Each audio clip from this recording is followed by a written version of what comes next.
what's been on my mind. Sick and tired of the 9 to 5 in the city life.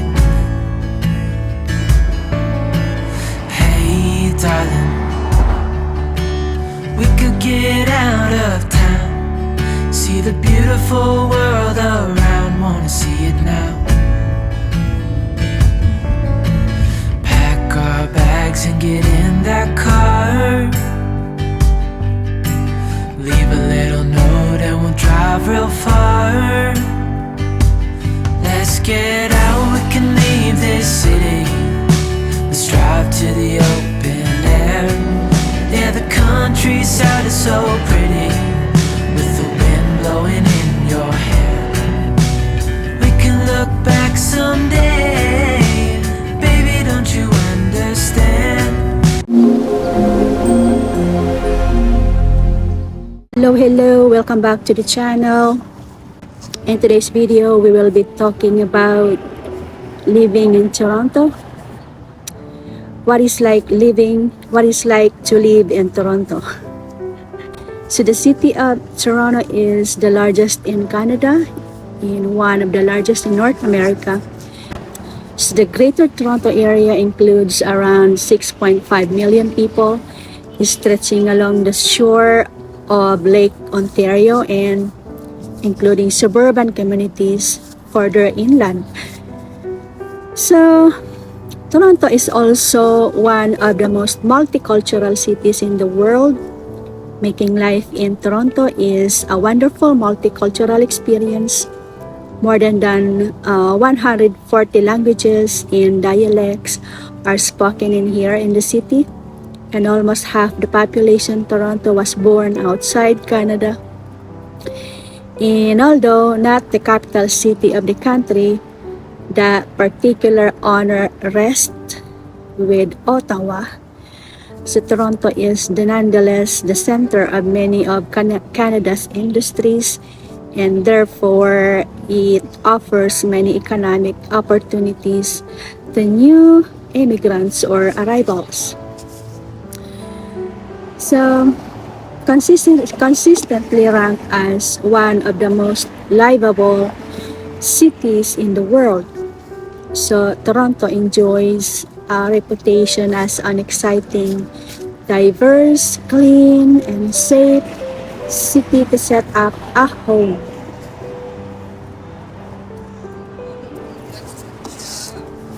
So life in Toronto would be the same without the weather. You can depend on experiencing all 4 clearly defined seasons in Toronto.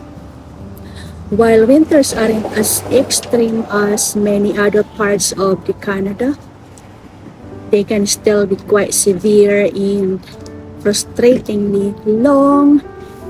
So expect around 4 months of winter, weather from December to March inclusive. Temperatures can drop as low as -20 degrees Celsius before wind chill is factored in. So a proper winter coat and boots are essential. Outlet stores such as the one in Vaughan Mills, we used to go there, sell winter coats and boots are greatly reduced prices when they are out of season. So if you can take the time to visit there during spring or summer, you can save yourself a couple of $100s. So there tends to be quite a short spring season in April and May before the summer heat kicks in. Toronto can get quite humid sometimes during the hot summer months. So if your house or apartment doesn't have air conditioning built in, then buying a window aircon machine is a sound investment.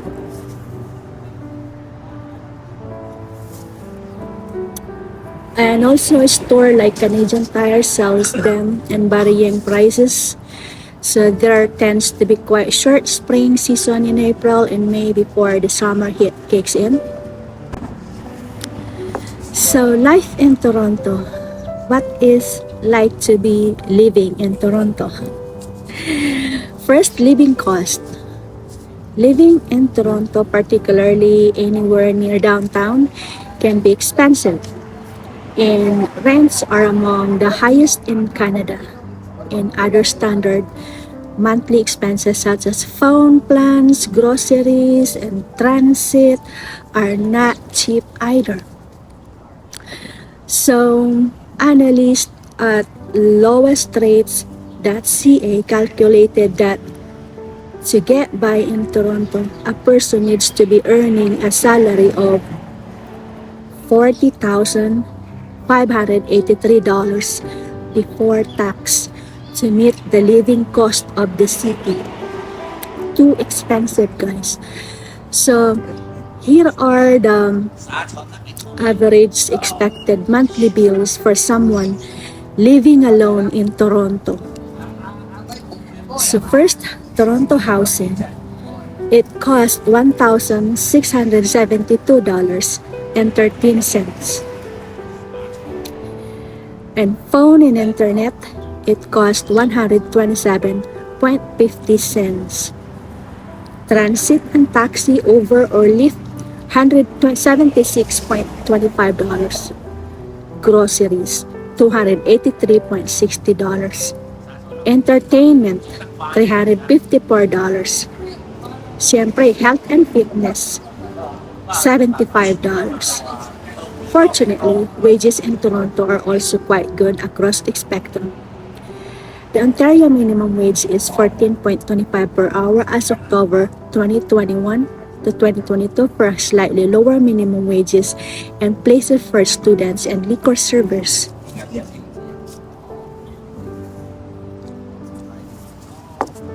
Let's say a pint of beer in Toronto can cost you between $7 and $10, depending on where you are living. So tipping is expected. $1 per drink is a decent guide if you are buying from bar, or if you are running a tab somewhere between 15 to 20% of the overall bill is the norm. It's also worth bearing in mind that when you secure a lease on a house or apartment, it is likely to come unfurnished. No furnitures. That means you will need to factor in the cost of obtaining all your furniture as well. So, life in Toronto, let's say transit. Living without a car is advisable for many people living in Toronto. And most people manage to get by without owning a vehicle. Fortunately, public transit run by Toronto Transit Commission, they call it TTC, is comprehensive and can take you just about everywhere you need to go in Toronto, around Toronto. There are two main subway lines. There is line 1 goes to north and south, and line 2 goes to east and west. There are two additional shorter lines on the outskirts of the city. They call it line 3 to Scarborough and line 4 to Don Mills. Subway run frequently, as often as every 2 minutes in rush hour and about every 5 minutes. So at other times, service runs approximately 6 a.m. to 2 a.m. with an 8 a.m. start on Sundays, and a monthly pass cost about $156, gives you unlimited travel to the TTC for a calendar month. You can buy those from a collector's booth or any station, and a single fare costs $3.25, so you'll need to be making 45 trips per month or 12 per week to be cost effective. For most people working 5 days a week, it's worth your while. So the TTC has discounts for seniors and also students, and the new Toronto Transit also contactless fare payment card system, they call it Presto, has rolled out recently. So preloaded Presto cards are automatically set to deduct an adult fare. So Presto users benefit from slightly cheaper fares So the Presto system is also used in other transit system in Ontario such as Brampton Transit, Miway, and Mississauga, Go Transit, and York Region Transit, and also Viva. So they use Presto card. So New Toronto Transit contactless fare payment card system called Presto.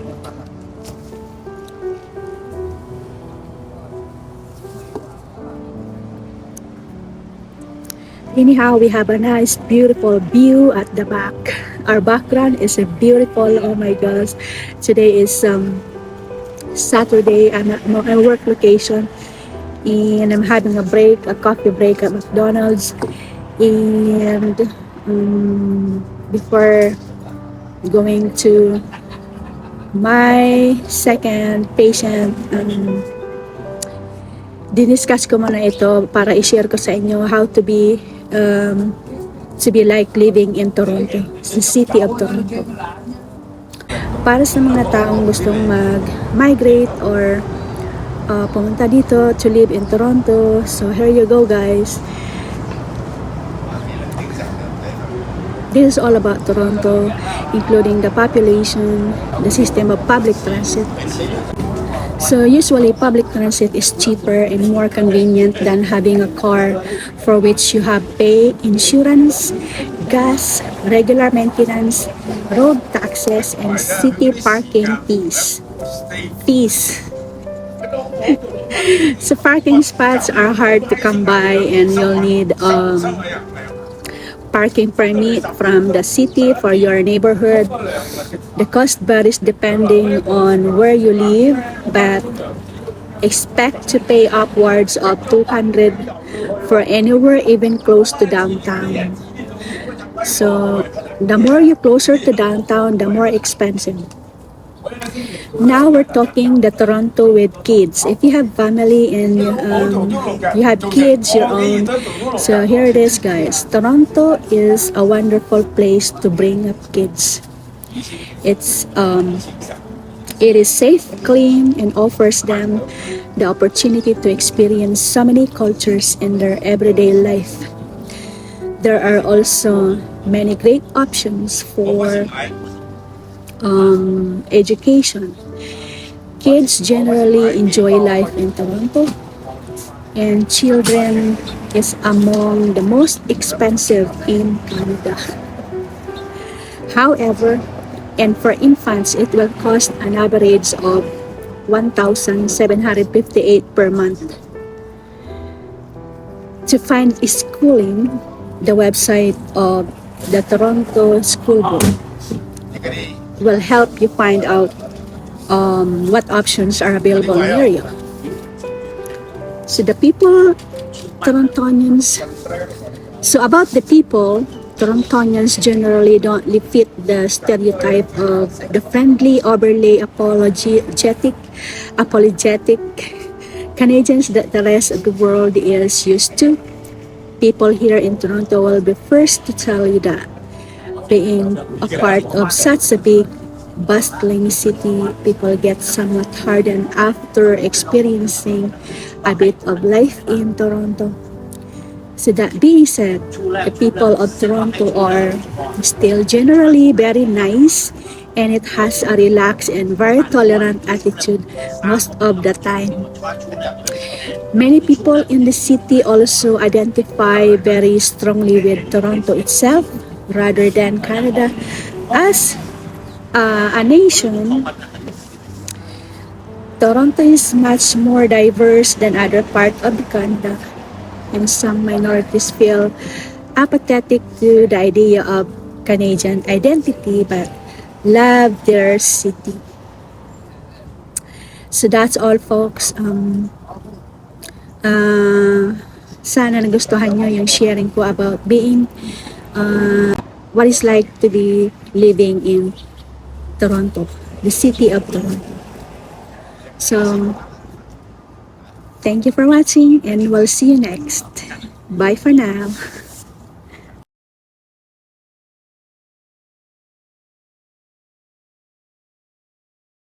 Hey, darling, can I tell you what's been on my mind? Sick and tired of the 9 to 5 in the city life. Hey darling, we could get out of town, see the beautiful world